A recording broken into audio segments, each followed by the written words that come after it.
All right, looks like we're live. We are live. Hello and welcome everyone to our first ever Nesson Soccer Hangout. I'm Marcus Kwesi O'Mard, soccer editor here at Nesson.com. We're going to talk about the Revolution today. The Revs playoffs, they start their playoffs run on Saturday, and Revs are in red hot form. And joining me to talk about this is Kevin Koczwara. He's a freelance writer for Howler magazine, amongst other publications, and definitely a man on the ground covering the Revs beat. Hey, Kev, how you doing?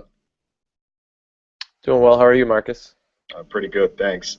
Um, I wanted to, I guess we should start in the present. The Revs are red hot, and I think they've lost one out of their last 10 games. Um, Ending the season in MLS, they always say you want to be peaking in August, September, October, and the Revs certainly have done that. What have you seen from them? What do you think is behind this late season surge? They started out very inconsistent. There was a long winning streak, then a losing streak, then another winning streak. They seem to have gotten everything together. What do you put that down to? I think they just, they're a young team still. You bring in Jermaine Jones right in the middle of that, the end of the season surge there helps. But they're young, so they're going to be inconsistent at times. And finally, they're clicking. Everybody's kind of moving in the right spaces. They found a good rotation. And, you bring in Jermaine Jones at the end of the year, that really helps a player like Lee Nguyen, who's scoring bundles and bundles of goals. Right. Now, when the Revs were struggling early on, I remember they brought Jermaine Jones in, and they said he was going to add grit and toughness and a little bit of quality to the midfield. Now,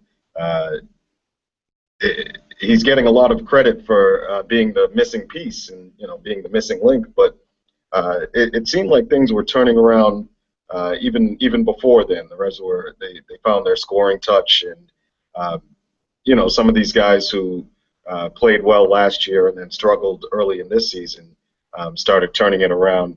Other than Jones and Lee Nguyen, who are some of the other key guys that have impressed you in the second half of the season? Well, I think Charlie Davies has done great. He may not have a ton of goals, but he's a guy that is running the channels for them and creating space for other players, and that's been huge because you bring in Teal Bunbury and he's not really a center forward. Your typical center forward. He's not really a hold-up guy. He's not a guy that's going to run the channels either. He's kind of a betweener. So what Davies has done is he's been able to create space by being able to get in behind defenses, which allows players like Nguyen and then Kellen Rowe like space and time in the midfield to be able to move the ball and press teams. I think Charlie Davies has been a huge uplift for this team. Right, and one player that hasn't gotten he's not so much in the limelight as he was last year is Diego Fagundes. What's happening with him? He's sort of been in and out of the team the last during this hot streak. Where does he stand heading into the playoffs? Diego, it's easy to forget Diego's still only 19. Right. And he's second in the team with Kellen Rowe in goals with 5. And a lot of people don't realize that this team is kind of top heavy in goals with Lee scoring so many. But then it's really the two young guys, and Diego I see as being like an impact sub. He's going to have a hard time against Columbus, which has some physical, strong players. So he's probably going to be more of like a sub off the bench for them and a guy that can turn a game probably at home more than away. So going forward, that's really his role. It's going to be tough to get Bunbury and Kellen Rowe out of the lineup, which is where he would play because of the way both of those guys have contributed the second half of the year. Yeah. Now the defense is now starting to solidify. Jermaine Jones came in, and we've got a last year's defensive MVP or Defender of the Year, Jose Gonçalves, AJ Suarez. Now this year's team MVP defensively, Andrew Farrell. He's got his his feet are under him in the second year, and then on the left you've got Chris Tierney, Darius Barnes. I guess I'm just trying to figure out how good defensively this team Can they hold up? They've been conceding a lot of early goals, and they find themselves in a hole, and then the attack comes out. Is the defense tight enough, you think, to really make a run at this? I think so. I mean, one of the things that kind of the Revs have struggled with is early goals, and also with Gonzalez and Soares getting beat up a little bit with pace. They're not the fastest center backs, but the way they play is also open. So the way they attack, if you watch a lot through the midfield, is open. So a lot comes down to actually Scott Caldwell's play in the midfield or Andy Dorman's play there. Who's ever going to be playing as behind behind Jones and Wynn is going to be key. And Caldwell has a tough time with taller, bigger guys.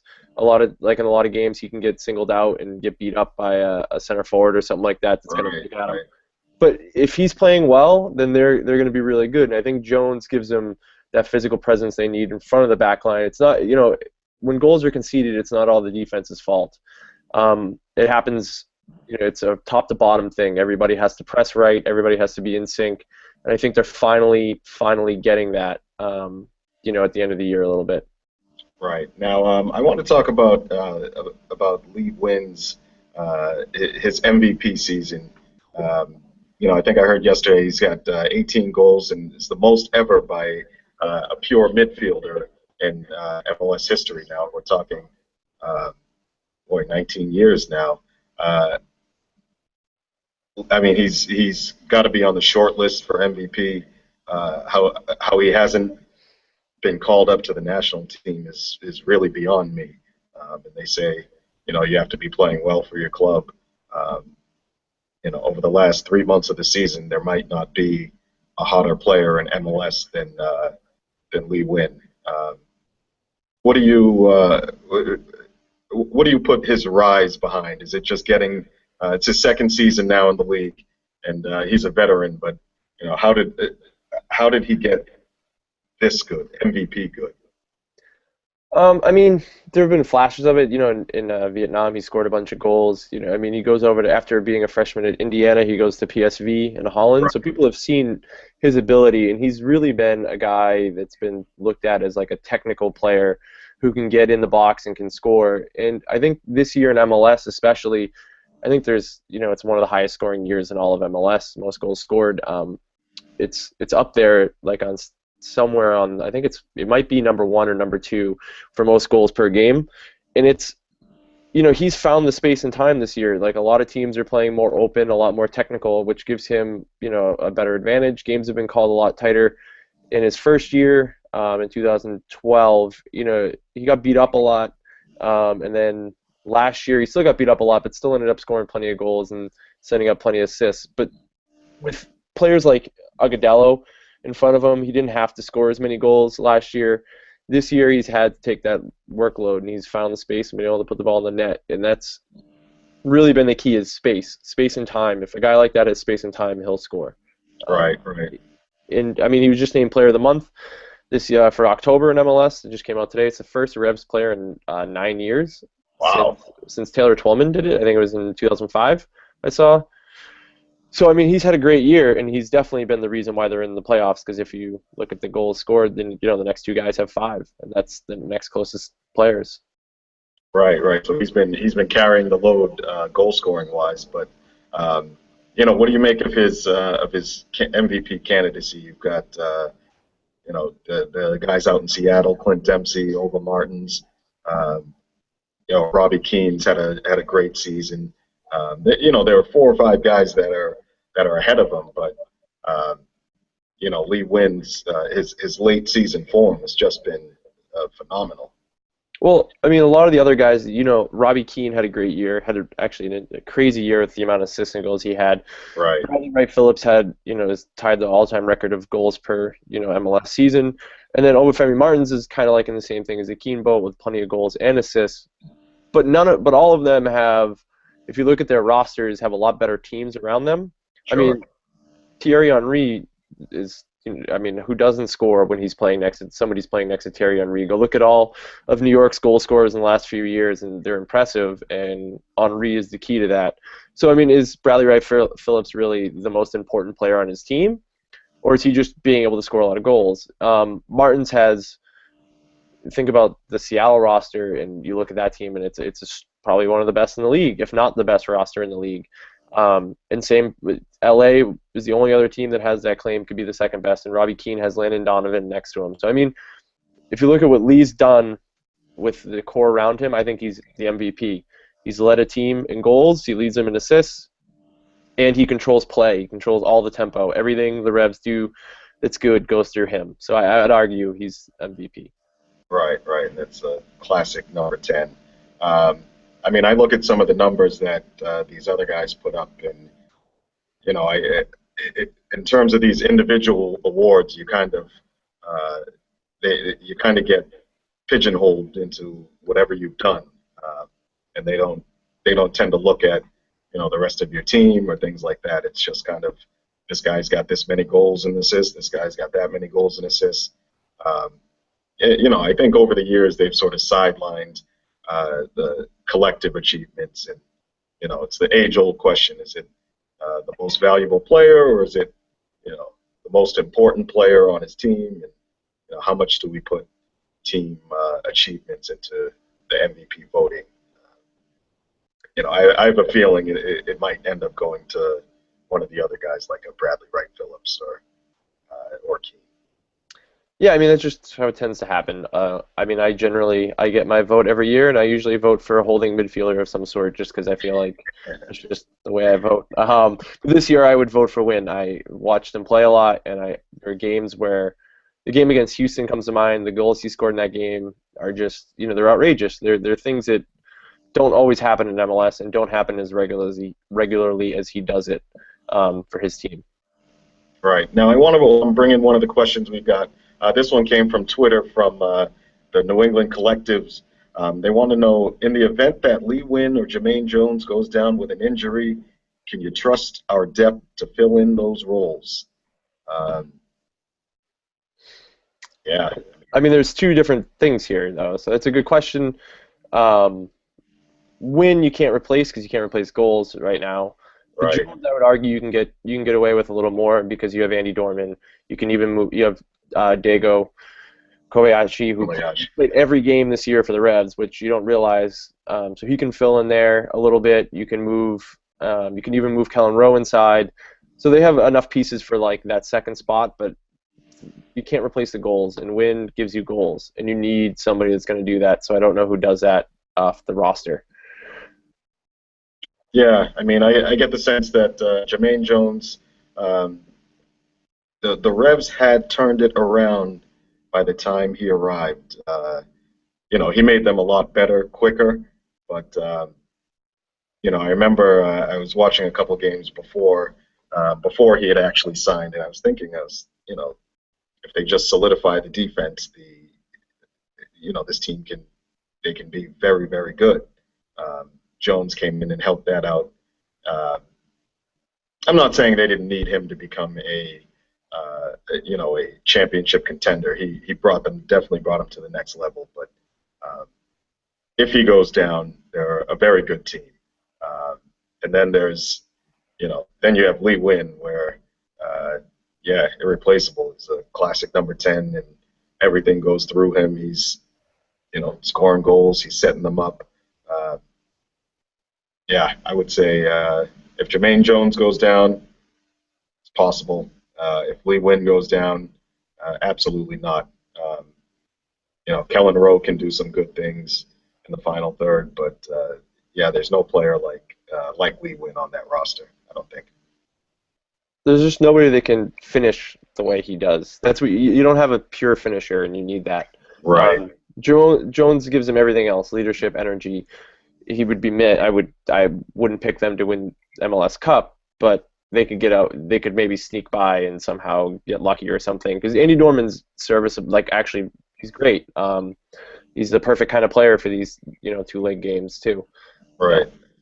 And early in the season, when the Revs had a little hot streak, Andy Dorman was he was right in the middle of that. And now he's been sort of pushed towards the fringes, but still he can be an impact player and a very important player on the Revolution. I want to switch gears here and go take a look at the upcoming playoff series with Columbus. It's the two hottest teams in the league taking each other on. Old Eastern Conference rivals, and for MLS fans, it's great to see these two teams duking it out. In games that really matter. It's hot versus hot. How do you see it?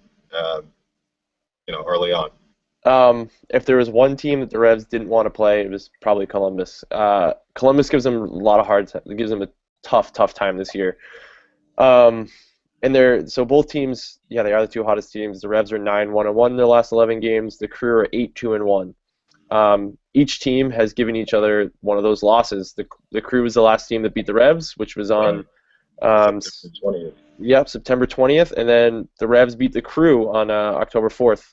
So I mean, they match up really well against one another. The Revs want to play quick, they want to play on the ground, and the Crew have probably one of the most underrated midfields in all of MLS, which might be the best it might be the best overall midfield with Will Trapp and Tony Ciani, who I think Ciani gives the Revs a horrible time because he's just big, he's physical, he wins everything, and he's also a lot better with his feet than I think a lot of people know. Right. If there was a player that he was my most improved player of the year, my pick, and then Will Trapp is probably one of the best young American players in MLS, if not. Right. He's one of the most important young players too. There's a lot on his shoulders, but he's great. He's fantastic, actually. Yeah, he's a national teamer waiting to happen. If not this year, then or if not in early January camp, then certainly in 2015, I can see him. What about Federico Higuain? He's killed the Revs over time with his free kick ability, and he just seems to pop up and hurt teams when they get into the final third. Yeah, I mean that's one of the Revs' big issues with them is they have Columbus can play physical. They actually play great on the ground and everything, but they're physical and they can cause you, like a guy like Ethan Finley is going to cause Soares and Gonzalez a lot of trouble, and that leads to fouls. And if you give Higuain any chance over a free kick, you're in trouble. And that's might be their downfall in this whole thing is that maybe you give up one bad foul in your own third and you're in trouble. I mean the guy puts everything on net, and that's the real issue is when a guy puts it on net consistently. That's scary. Yeah. Now the first game of the series, game one, is this coming Saturday, 4:00, and this one's going to be in Columbus, where the Crew beat the Revolution earlier on in September when we were talking about. Now MLS has brought in the away goals rules, where that's the first tiebreaker in the event of the two-game series being tied.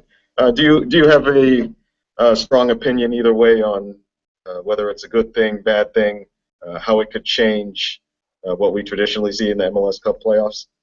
I think it's a great thing. It's like the now you're more like the Champions League. It gives away teams an incentive to attack, which is great because it doesn't make sense to have one team go, well, we just need to get a goal at home, right? There's now there's an incentive. Hey, if we can get one on the road, we have this thing locked up, and at home, all we have to do is get one more, and I think that's better. I think that's much better, and I think that helps teams like the Revs that tend to score a lot of goals and give up goals because now, if you're away, get a 1-1 draw, get a 2-1 loss, you're going to get a goal, right? That's all you need.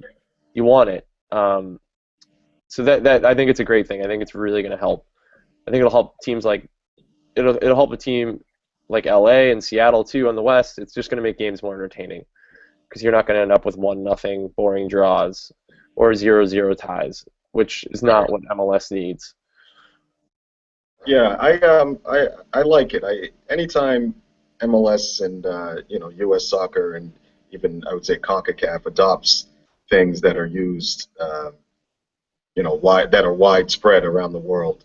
I think it makes it easy for fans to understand it. And I'm not talking about necessarily the casual fan or somebody who's predominantly focused on American sports, but soccer fans, people who who watch leagues all over the world and watch these big competitions like the Champions League and the Libertadores and all these. Away goals are just part of how you understand the sport, part of how we understand everything. So I like it. I'm looking forward to it, and I think it'll help set this playoff series up as a real barn burner. I can't see New England going to Columbus and coming out with nothing, because he wins that hot, and they've been getting goals lately, scoring goals. I can't even remember the last time a team shut the Revolution out. It was probably Columbus when they beat them 1-0. So I think the Revs are going to come back with something, come back to Gillette with something, and that'll set up maybe a classic game next week, Sunday on November 9th, when it comes back for the second game. Yeah, I mean, the more stuff we can streamline in MLS, the better. The more transparency, the better. The more stuff you can streamline. Right. I want to bring in another fan question. This one comes from Justin Ledger on Twitter. He wants to know, how far can the Revs realistically go in the playoffs? You want to go first? Well,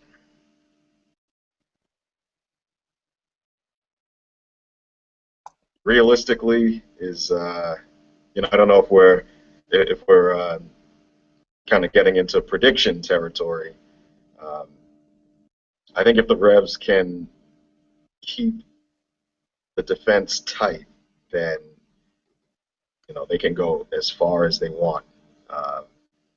I'm just not convinced that when they start facing these big teams, I just don't think the defense will hold. So if we're talking predictions, I would say get past Columbus, get to the Eastern Conference Final, and probably fall there to DC, who's big team. If DC gets knocked off somehow, hey, you can write them into the MLS Cup.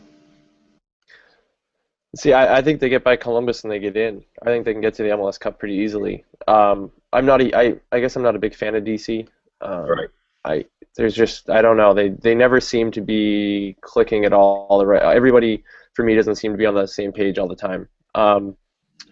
Plus, they're gonna have to play like either Kansas City or New York, and neither of those teams are easy, just wins. But I think the Revs, if you beat Columbus, the other hot team, and the team that really gives you a hard time in the midfield, you can get to the finals. And then, I mean, they've played well against the Galaxy. They played well against the Sounders this year. They've played well against just about everybody. Right. The only team I wouldn't want to see in the finals is probably Salt Lake, just because they're a veteran team. Yeah, some experience. And they have a guy that's just the perfect guy to mark, or a couple guys that can mark win with, Beckerman and a few other guys they have on that team. So they would be tough. So I think the Revs can get to the final. You beat Columbus, you're through. I think you can conceivably make it through with some good games, but without too much stuff in the way. Right. So you're writing off DC United, just not convinced by them. Yeah, I've seen every time I see them, and especially in person, they're just I don't know what it is. They're not my favorite team.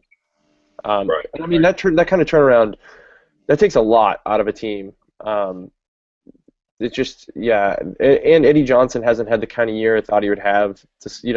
He's the real guy that I thought would be able to turn that team around, but I didn't think he had the year that everyone expected. That cost him a place on the World Cup team, and really hasn't been the same since. or I guess he sort of struggled out of the gate this year, but Yeah, yeah, and I mean the only thing they have is they have Hamid, who's Bill Hamid is great, and he's had a fantastic year, and he's probably the goalkeeper, MLS goalkeeper of the year. right, You don't want to get to the playoffs and start relying on a guy like, you don't want to start relying on your goalkeeper to keep you in games. It's not like hockey where, a guy can really keep you in a game for a long time. I mean, 5 shots is a lot, and that's not something you want to get to. right. I just want to get one last thing is sort of your your perspective on the overall rebuilding job that I got to look at Mike Burns and Jay Heaps and even the president Brian Bilello. When Heaps was hired, the Revs were they were dead last. They had these great teams in the early 2000s, and then it all fell apart. And it took a couple years for them to get back into becoming a playoff team. And now this is 2 seasons running now where they've got a very good team and well positioned for the future going forward. MLS has seen some teams come in and you can have a quick fix if you get the right players. This wasn't exactly a quick fix, but it was. I'm impressed with how it's turned out, and I don't know if I don't know where the season's going to end. If it's going to end in with the MLS Cup and that great tifo that the Rebellion made on in the last game against Toronto. But there's a real feeling that this team has now been built into a contender. Yeah, they've used. So I wrote about this for ESPN a few weeks ago or last week. I don't remember. Time flies. The things that the Revs have done are really smart. Mike Burns has really used all sorts of league-wide policies that a lot of other teams forget about, like the draft. Look at this team, and you look at their roster.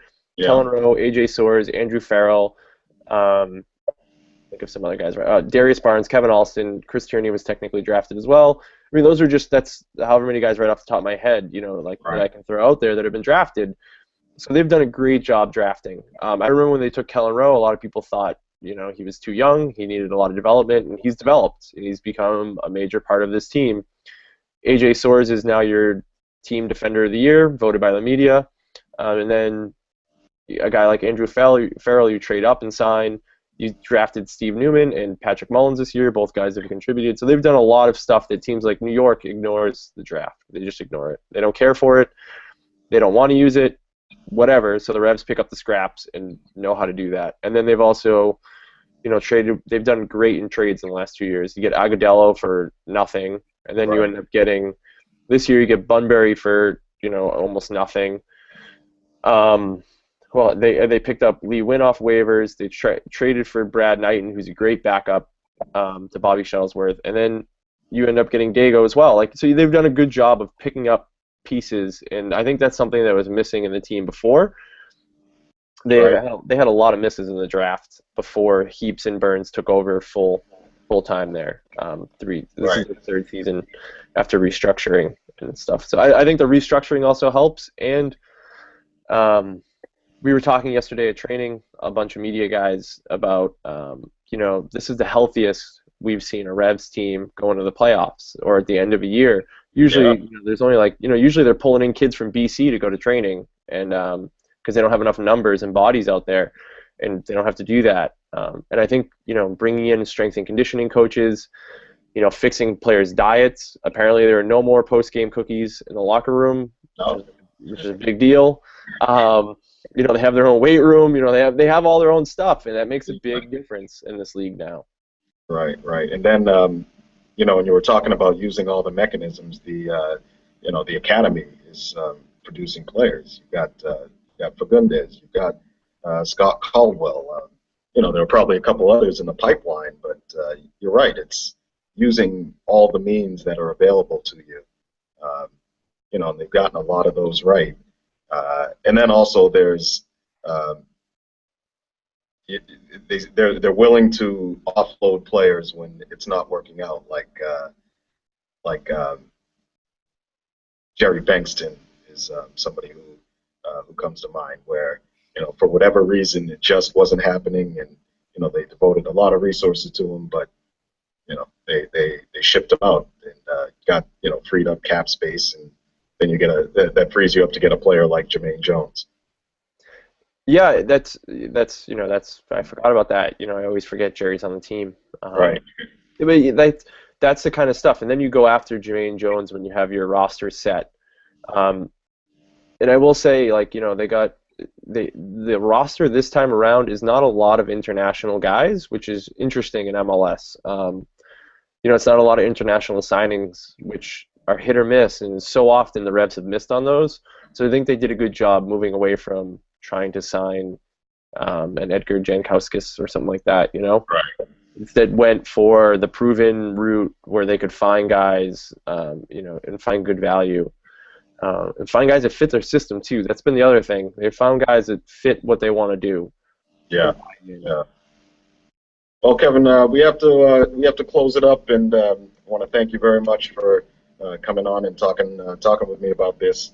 How can fans find you? You're on Twitter, of course. Yeah, it's at Kevin or at K Koczwara, which is kind of hard to spell, but I hope people can read it on the screen because I'm not going to do that. First initial, last name. They can pick up the latest edition of Howler, and I have a long story in there about a man who is fighting for promotion and relegation full time. That's his full-time job, fighting for promotion. United States.